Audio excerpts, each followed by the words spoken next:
2021년 10월 22일 LA 온누리교회 가정에서 함께하는 영상새벽 예배입니다.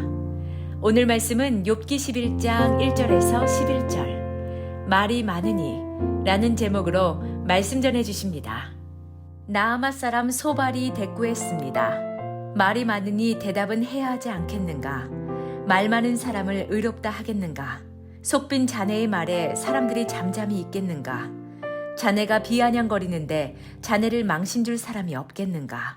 자네가 내 주장은 순수하고 나는 주가 보시기에 깨끗합니다 하는군. 그러나 하나님께서 말씀하시고 그 입술을 열어 자네를 치시기를 빌 뿐이네. 그분이 자네에게 지혜의 비밀을 보여주시기를 바라네. 지혜는 양면을 갖고 있다네. 하나님께서 자네의 죄 가운데 얼마를 잊어주셨음을 알게나. 자네가 아무리 연구해도 하나님을 알아낼 수 있겠는가?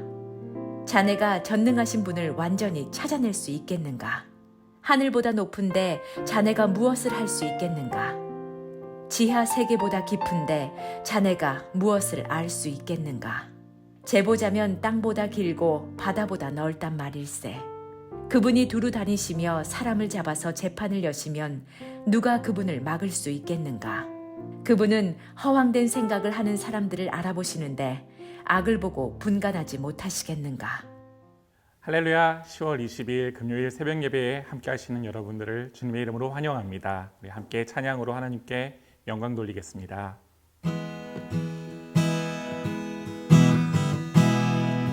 내 주 같은 분 없네.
땅 위에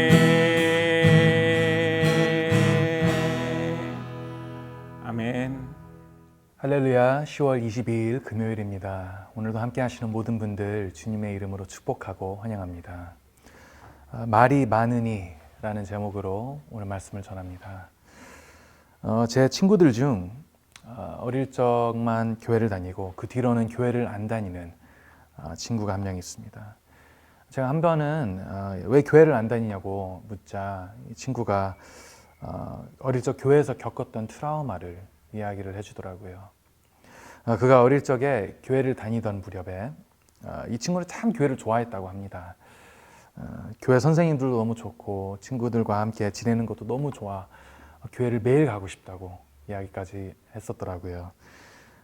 본인은 나름 주일학교 모범생이었다고 또 이야기를 합니다.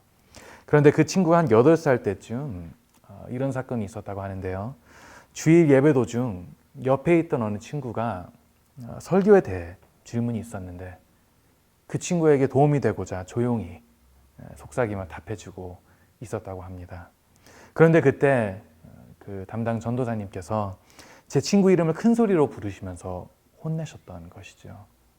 설교 도중 왜 떠드냐, 떠들면 안 되는 거 모르냐고 자극치시는데 친구는 억울한 마음에 이렇게 설명을 합니다. 그게 아니라 옆에 있는 친구가 설교에 대해 질문이 있어 답해주고 있었다. 그냥 떠드는 게 아니었다. 하지만 그 순간 전도사님은 그 친구의 말을 막으시고는 이렇게 말씀하셨답니다. 너는 남자아이가 돼서 왜 이렇게 말이 많니? 그냥 죄송합니다라고 하면 되잖아. 그 말과 함께 다른 아이들이 킥킥거리면서 웃는데 그 상황이 너무 큰 상처와 트라우마가 되어버리고 말았던 것이죠. 말이 많다는 그 한마디가 자신에게 너무 수치스러운 창피한 말이 되었고 그 한마디 때문에 그렇게 좋아하던 교회가 싫어지고 그날부터 더 이상 교회를 가지 않았다고 합니다. 성인이 돼서도 아직도 그 사건 때문에 교회에 대한 거부감이 있다고 이야기를 합니다. 성도 여러분, 말이 많다는 표현은 겉으로는 무난한 표현 같아도 실제로는 참 가시 있는 참 상처가 되는 말이지요. 좀 격하게 표현을 하자면 말이 많다는 표현에는 상대방의 말을 우습게 여기고 들을 의향이 없다는 그런 표현입니다. 고대 사회에서는 이 말이 많다는 표현은 어리석음과 동일한 뜻이었고 사람이 경솔하고 가볍다는 그런 의미를 가지고 있었습니다. 이런 표현은 누구에게나 상처가 될 수 있는 말이지요. 그런 의미에서 오늘 본문에서 발견하는 내용은 참 놀랍습니다. 오늘 본문에서는 욥의 세 번째 친구 나아마 사람 소발이라는 인물이 등장하고 있는데요. 이 소발이라는 친구가 어떤 사람인지 성경에서 자세히 밝히지는 않지만 그의 말투와 그의 표현에서 우리는 소발의 성향을 짐작할 수 있게 됩니다. 그는 자기 주장이 매우 강하고 직설적인 사람이지요. 하지만 이런 소발에게도 지켜야 하는, 넘어서는 안 되는 그런 선이 있는데 소발은 그 선을 이 표현 하나로 넘게 됩니다. 오늘 본문의 1절에서 2절 말씀에 적혀 있기를 나아마 사람 소발이 대꾸했습니다. 말이 많으니 대답은 해야 하지 않겠는가? 말 많은 사람을 의롭다 하겠는가? 소발이 입을 떼어 욥에게 말하기를 말이 많으니. 여러분, 이 표현이 욥에게 어떤 영향을 끼쳤을지 한번 생각을 해보셨으면 좋겠습니다. 지금까지 욥은 어떤 배경에서 어떤 상황에서 지금 말을 하고 있는 것입니까? 우선 욥은 지금 인생에서 모든 소중한 것을 잃은 사람이라는 것을 우리는 기억할 필요가 있지요. 소중한 것 하나를 잃어도 사람이 말문이 막히고 무너지게 되어 있는데 욥은 그 모든 것을 잃은 사람입니다. 이런 상황에서 욥이 말을 꺼낼 수 있는 것 자체가 얼마나 감사한 일인지요. 이렇습니다. 예전에 어느 성도님의 가정이 큰 어려움을 겪으셨던 일이 생각이 납니다. 갑작스러운 사고로 아이를 잃으셨는데 정말 가슴이 미어지는 그런 상황이었습니다. 장례식 이후로 몇 달이 지나도 식사를 제대로 못하시고 잠을 제대로 주무시지 못해 병원에 여러 번 실려가셨던 기억이 있습니다. 그런 상황에서 가장 안타까웠던 것은 이 집사님이 이 아픔을 홀로 짐고 가신다는 사실이었습니다. 그래도 주변 사람들과 가족들과 혹은 믿음의 동료들과 함께 아픔을 나누고 함께 울고 대화하면서 기도하면은 회복이 시작이 될 텐데 이분은 아직 그럴 준비가 되지 못하셨던 것이죠. 오랜 시간이 지나 이분이 드디어 사람들과 만나고 대화하기 시작할 때, 함께 눈물을 나누기 시작할 때 우리 모두가 얼마나 감사하고 기뻐했는지 모릅니다. 그런 의미에서 오늘 이 소발의 발언이 얼마나 야속하고 못난 말인지 우리는 알 수 있게 된다는 것이죠.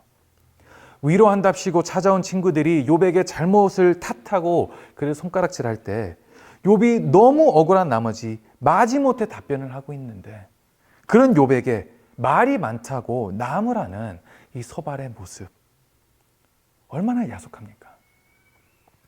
그렇다면 소발은 왜 이렇게 말을 할까요? 무슨 이유 때문에 이런 거친, 격한 표현을 썼던 것입니까? 이어지는 3절에서 5절의 그 말씀에서 그 이유가 발견되고 있습니다. 여기에 적혀 있기를 속빈 자네의 말에 사람들이 잠잠히 있겠는가? 자네가 비아냥거리는데 자네를 망신 줄 사람이 없겠는가? 자네가 내 주장은 순수하고 나는 주가 보시기에 깨끗합니다 하는군. 그러나 하나님께서 말씀하시고 그 입술을 열어 자네를 치시기를 빌 뿐이네.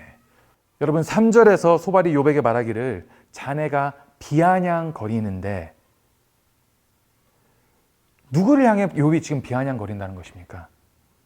자신들을 향해 비아냥거렸다는 것이죠. 즉 욥의 반박에 소발은 자신의 비위가 거슬렸다는 것을 지금 말하고 있는 것입니다. 욥의 친구들의 말에 반박을 하자 그 모습에 소발은 화가 났고 화를 다스리지 못해 욥에게 이런 모욕적인 말을 했던 것이죠. 과연 이 둘 중 누가 말이 많은 건지, 누가 과연 말을 다스리지 못하고 있는지 고민하게 되는 그런 장면입니다. 여러분, 소발의 모습은 오늘 우리 현대인들의 모습과 너무 비슷하지 않습니까? 오늘 사회에서는 주관적 주장, 나의 주장이 가장 중요하지요. 내 입장, 내 생각, 내 주장이 가장 높게 우선순위가 되어야 합니다. 만약 내 주장이 받아들여지지 않을 경우 나와 동의하지 않는 남을 쉽게 헐뜯고 모욕하는 그런 시대입니다. 거친 발언들을 서슴없이 내뱉을 수 있죠. 특히 교회를 향한 세상은 더더욱 그런 것 같습니다. 자신의 사생활과 자신의 의견과 다르다는 이유로 교회를 고리타분하고 차별적인 곳으로 몰아가는 곳이 바로 오늘 사회입니다. 그런데 이런 모습은 오늘 시대의 문제가 아니라는 것을 우리는 발견하게 되는 것이죠. 욥의 이 당시에도, 이 고대 사회에서도 이런 모습들이 발견되고 있습니다. 언어의 어리석음은, 언어의 이 잘못들은 결국 인간의 원죄로부터 시작이 된다는 것을 우리는 확인하는 것이죠. 다시 본문으로 돌아와 소발의 문제는, 그의 이 언어의 죄의 문제는 여기에서 그치지 않습니다. 그가 계속해서 이어 또 다른 치명적인 실수를 하게 되는데요. 바로 6절 말씀에서 발견됩니다. 소발이 말하기를 그분이 자네에게 지혜의 비밀을 보여주시기를 바라네. 지혜는 양면을 갖고 있다네. 하나님께서 자네의 죄 가운데 얼마를 잊어주셨음을 알게나. 6절 후반에 이렇게 적혀 있습니다. 하나님께서 자네의 죄 가운데 얼마를 잊어주셨음을 알게나. 영어 성경으로는 이렇게 번역되어 있더라고요. Know this, God has even forgotten some of your sin. 성도 여러분, 이 발언의 문제가 무엇입니까? 우선 첫 번째, 소발은 자기의 주장을 위해 하나님을 거론하고 있다는 것입니다. 10계명의 둘째 계명이 바로 너는 내 하나님 여호와의 이름을 망령되게 부르지 말라 이지요. 자신의 목적을 위해 하나님의 이름을 이용하지 말라는 뜻입니다. 하지만 여기에서 소발은 이 계명을 어기고 있습니다. 그뿐만이 아니라 두 번째, 소발이 한 말이 틀렸다는 것도 문제가 됩니다. 하나님은 우리의 죄를 잊으시는 분이 아니십니다.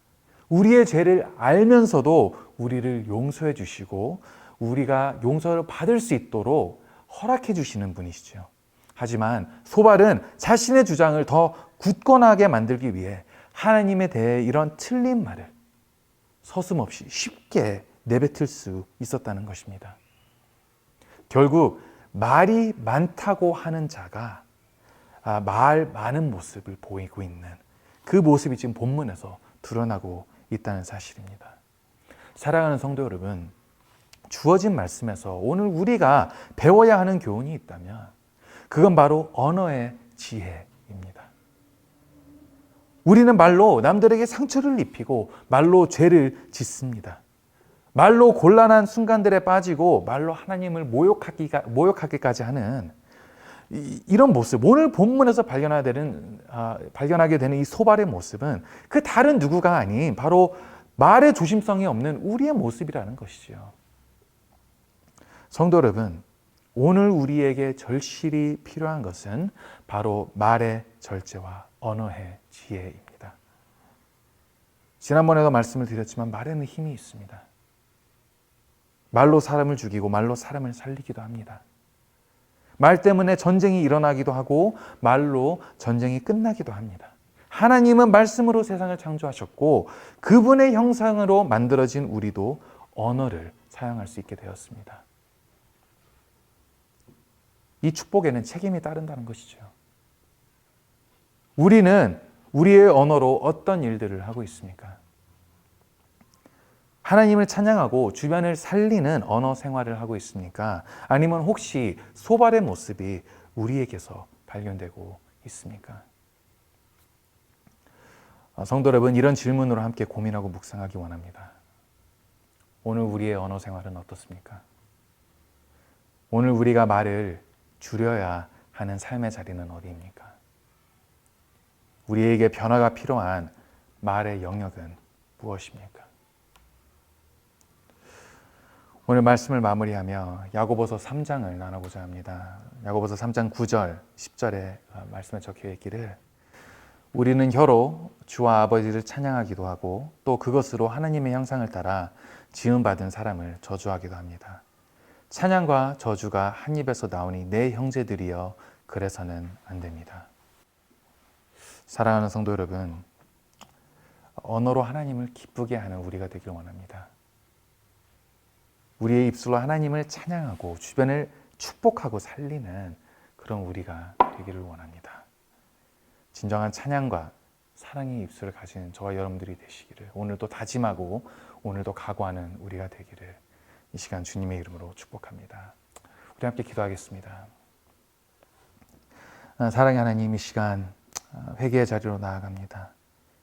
주님께서는 우리에게 찬양을 할 수 있도록 하나님의 선한 일들을 우리가 고백할 수 있도록 우리에게 말과 언어를 허락하셨지만 우리가 언어로 짓는 죄가 매일 반복되고 있습니다.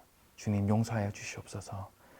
이제는 예수님의 형상대로 예수님의 모습을 따라 우리의 언어와 우리의 말로 주님을 찬양하길 원하오니 사랑하고 세상을 축복하기 원하오니 주님 저에게 지혜를 주시고 저희를 이끌어 주시옵소서. 오늘도 주님의 도움을 구하는 우리에게 주님 긍휼을 베풀어 주시고 하나님 함께하여 주시옵소서. 감사드리며 예수 그리스도의 이름으로 모든 말씀 기도드립니다. 아멘.